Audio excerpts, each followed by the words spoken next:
Hello everyone and welcome back to my channel. My name is Vivian. I am a relationship coach and I'm also a doctor specializing in mental health. And what I do is I help you heal from recent or past relationship heartbreak, separation, or divorce. I help you rediscover who you are outside of a relationship and help you find love again.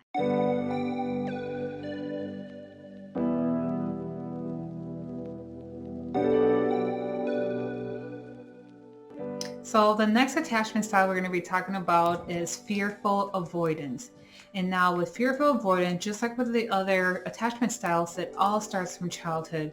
And one of the simplest ways to describe it is when you see an anxious attachment style and avoidant attachment style come together and you get fearful avoidance. So if you're not familiar with the attachment style I just talked about, I did make some videos on that. You can go back and watch that to learn about what an anxious attachment style is and what avoidant attachment style is, because that's what, when those two come together, that's what we see with fearful avoidance. So how does that start off in childhood? So in childhood, that comes across when, for example, we our parents or people who are guardianships to us, we are yearning to be supported, loved by them, and we do receive that to some degree, but at the same time there's a lack of trust. And maybe this lack of trust comes in because you see your parents or the people who are your caretakers maybe lie, cheat, they fight each other. There was some argument, violent verbal altercations that would go on between the people who were supposed to love you. So yes, to some degree they were giving you love, but then at the same time you would witness them maybe fight, be abusive towards each other. So now you're thinking that yes, you want to be loved, but then at the same time that love comes with this toxic package, right? This toxic place where you feel like you're not secure and you can't really trust them because you don't know what the outcome will be. And this could also be seen in circumstances where you feel like you trust someone and that person takes advantage of you. So in some instances, that person meets your needs, whether that's love, validation, making you feel belonging and a sense of acceptance.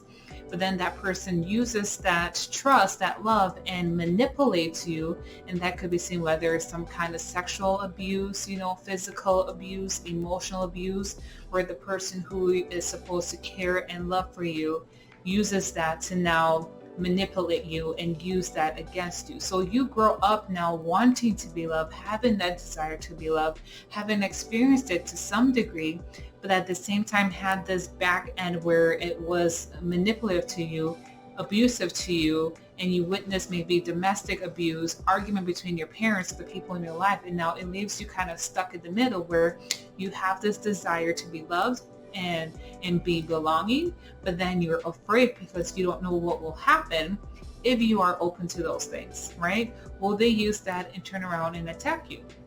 Will it become an abusive relationship? Will it become toxic? You don't know. So now you become fearfully avoidant, right? So as much as you want to get close to someone, it's hard for you to. And now as an adult, this is where it becomes an issue. And even in certain friendships and relationships, you have this desire to be friends, to have an intimate relationship with someone, but yet part of you feels anxious, right? You feel anxious that maybe they will turn around and abandon you. Maybe that's what you've experienced before. So do you feel like they'll abandon you? You feel like they will use your love and use it against you and it'll become toxic. So as much as you want to, love this person, be all in, you are also afraid. You are fearful of what will come out of that.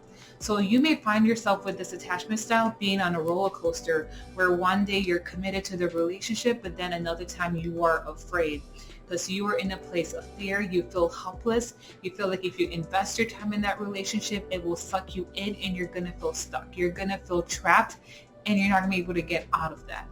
So a fearful avoidant person wants to be in a relationship, but it's hard for them to be in a relationship because they're going to feel stuck, trapped, feel like they're going to be manipulated, feel they're going to be abused, taken advantage of, and maybe abandoned.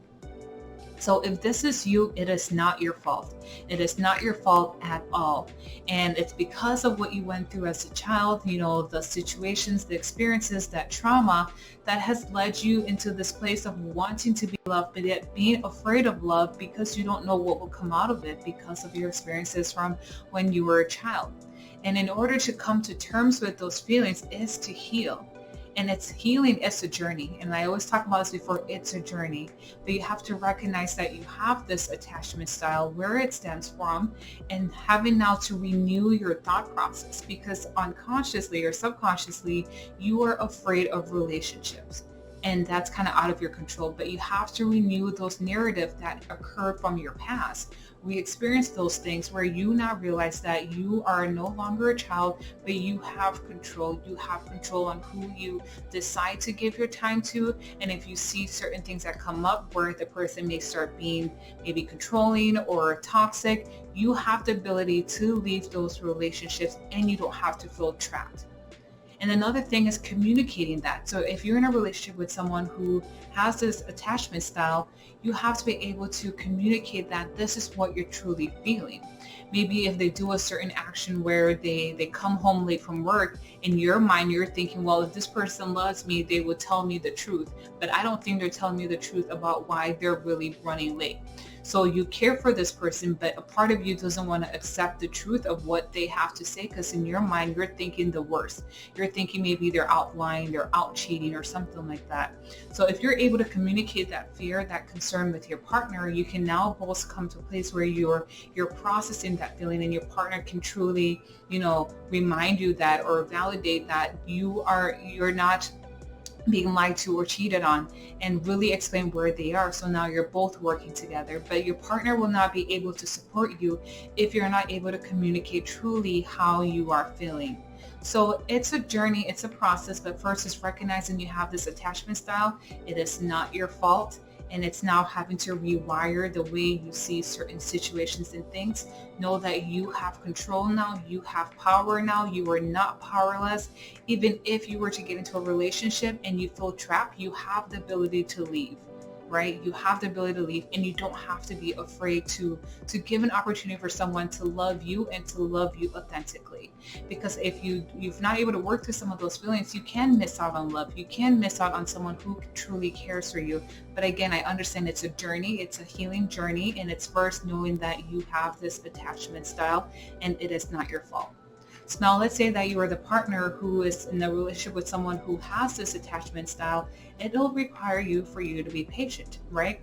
So patient in the sense that you recognize that as much as they want to be in a relationship with you, they are sometimes one step in, one step out. And that's because to them, they're afraid that they don't know what you will do, to maybe turn that love around and use it against them, or step away from that love and kind of abandon them. So that's where they're going. And for them, it's hard to accept fully the love that you have for them without feeling like something bad will happen. But then they also don't want to feel that pain if something was to happen. So now they also stay away. But again, as that partner in the relationship, you have to make sure that the person who has this attachment style is willing to recognize they have that attachment style, work through those attachment style, change the narrative in their mind so that you can both be able to communicate when they have those instances where they are afraid, that you may leave or abandon, lie or cheat on them. So have those conversations. So they have to be willing to work on it, process those things, and you have to be willing to be in a place where you're able to be supportive as well.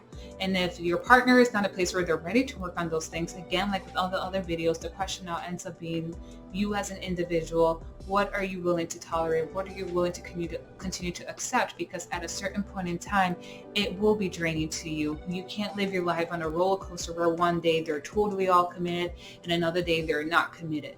That sets you up for a toxic cycle of an unhealthy relationship. So you have to be able to set your boundaries. So I hope this is helpful to you.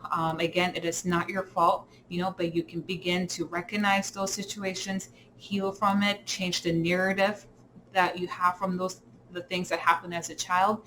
Working with someone externally who is not involved is a great way to help with that, to change the narrative you've been telling yourself, the emotions that are attached to some of those situations. So it's a process, it's a journey, but you can totally get there and get to a place where you feel more secure in yourself and in your partnership and with the people around you. So if this video was helpful to you, I want you to give it a thumbs up, like, and share with someone who would benefit. Maybe it may not relate with you right now, but maybe someone may benefit from this. So send them this video, and I would love to connect with you if you're needing support on your healing journey. All right, until next time, vibe with Viv.